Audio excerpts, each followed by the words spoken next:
All right, everyone. China had been taking some degree of steps forward in sort of political philosophy for the last few decades. It had emerged from the throes of like Mao Zedong mode, hardline communism. Oh yeah, we purged 50, 60 million people between execution and famine, waged a few wars, oddly enough, with other communist nations that we once supported, got into a contest with Russia over who would lead communism.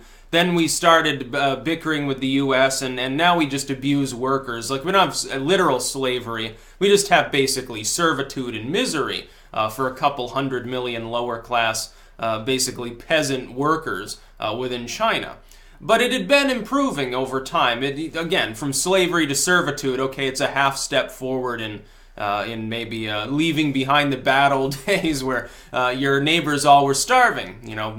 Just ignore that time they purged all the sparrows. What a great idea that was. Now, though, it looks like their El Presidente Z might become dictator, a literal dictator. They're going to scrap the concept of term limits. Now, if you know anything about elections China style or communist style, communist in name only at this point, but commie style anyway, it's not really an election. It's basically, do you want Xi to be there? Yes or yes. There's not going to be anybody running against him. There's only one party to vote for. It doesn't really matter then at that point. It's not exactly a functioning republic, a functioning democratic vote.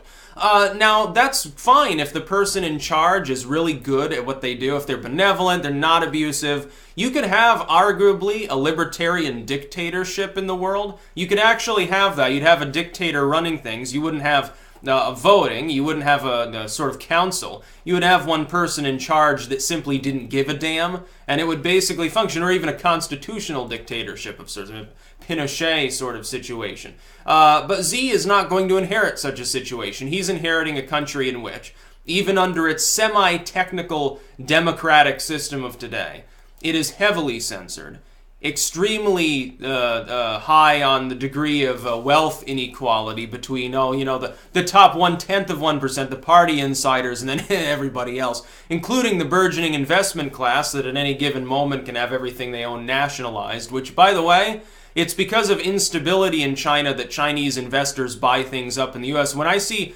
stories about, China bought so many homes and so many businesses, China's going to own us. No, it's more like the investment class there that has marginal wealth and has the ability, knows that China has problems, the U.S. has fewer. They want a slice of the pie here so that if things go sour there, they can come over here and, I'm coming to manage my properties. I'm just not going to leave. Especially under Obama's immigration proposals. He'd be like, yeah, and they have money too, so it's the cherry on top. It's an added bonus.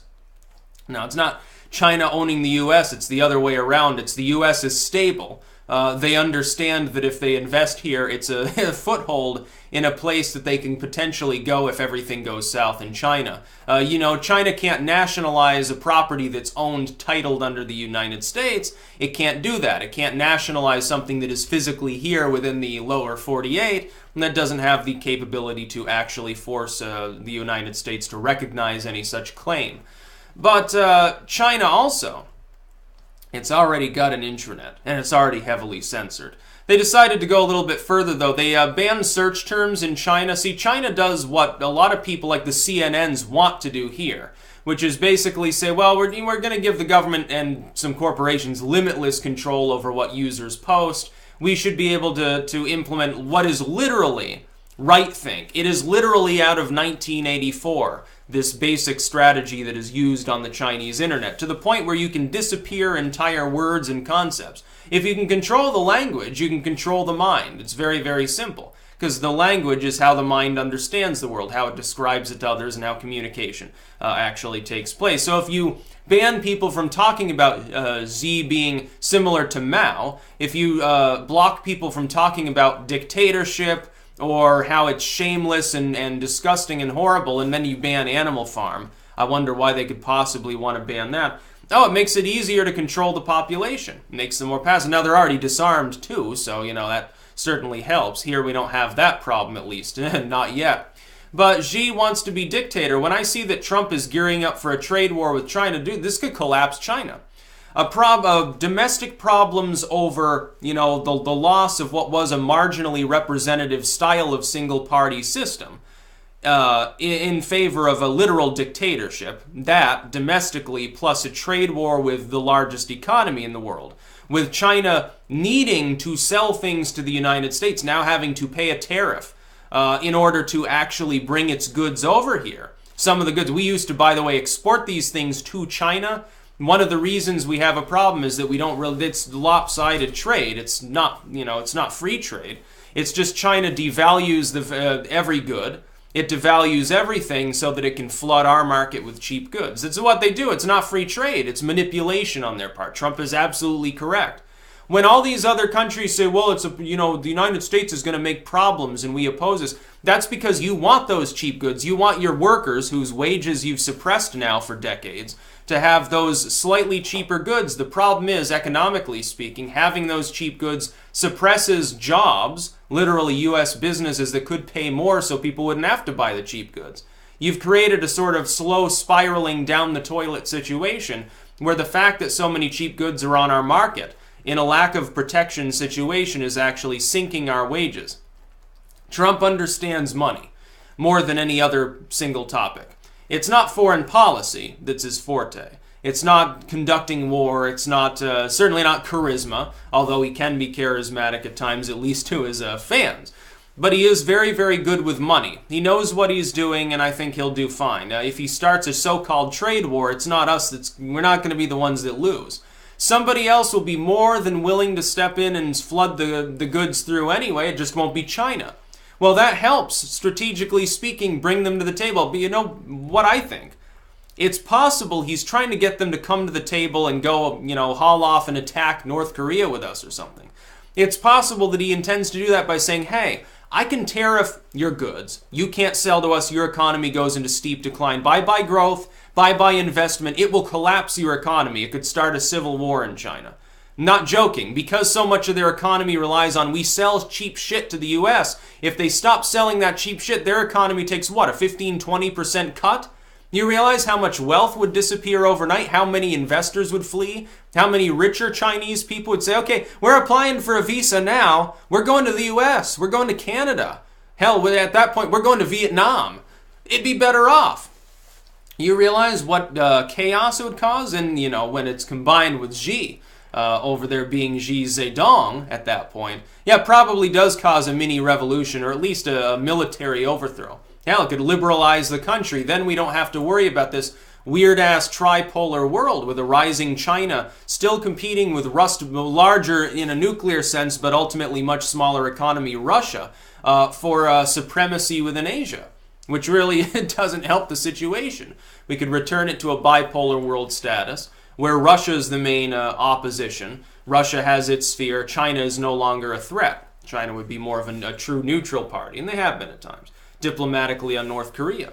But he could get them to the table. He could say, well, I can crush your economy within, a year or two. Oh, and we'll take a mild hit too. It'll cause problems in the world, but you'll be the ones that really, really collapse. Or I could not tariff you, but I'm going to need a little bit of a guarantor here with regards to Kim because he's really fucking with our allies in the region. I'm tired of him doing that. I want to be the U.S. president that took care of North Korea, but we're going to need you to at least step aside, if not join in. Go ahead and take these minerals up in the northern part of the country. Let us reunify the rest of the peninsula. Problem solved. We'll bear the brunt of the battle, but, you just sort of go in, keep them busy in the north a little bit, and, we'll call it a day. He could get something like that accomplished. Would China really want to, lose, again, 15-20% of its economy, which is solely comprised of exporting to us? Hey, who else is going to buy it? Nobody else is going to buy those goods. You can flood the world market and put a bunch of other countries start a worldwide depression, maybe. I don't think that China has the ability at this point with so many other up-and-coming exporters like India within the region alone. India. It's invested in parts of East Africa. They're going to become exporters. China was trying to set itself up for a comfy retirement from being an industrial economy. It wants to transfer, at least those urban coastal regions into a post-industrial sort of Japan-style feel. It wants to modernize. They've begun reforesting because they realize, now that we're a major player in the world, we don't want to be heavily polluted because it's not good. And we're spending a lot on healthcare anyway by having that situation. They're like, okay, we're going to plant I think it's an area the size of Texas with trees over the course of the next couple of years. So that's good, by the way. And nobody, I don't care, I don't dislike the Chinese people. But in terms of trade war, in terms of going up against a human rights violating dictatorship, it's not exactly a friend to us anyway, a little more friendly with Russia. Yeah, go ahead and wage your trade war. And if it gets Z out of power, somebody who's willing to shake hands with Trump, but at the end of the day is turning into a dictator for no reason.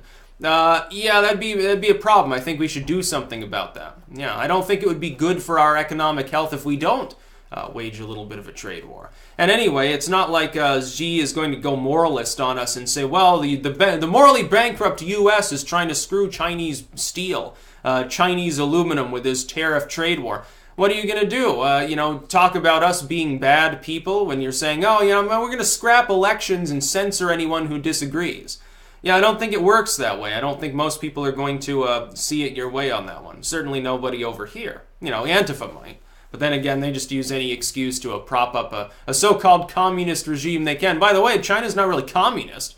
The ruling communist party, so-called, is just a bunch of corporatist, tie wearers anyway. It's not exactly run by the proletariat, if you know what I'm saying.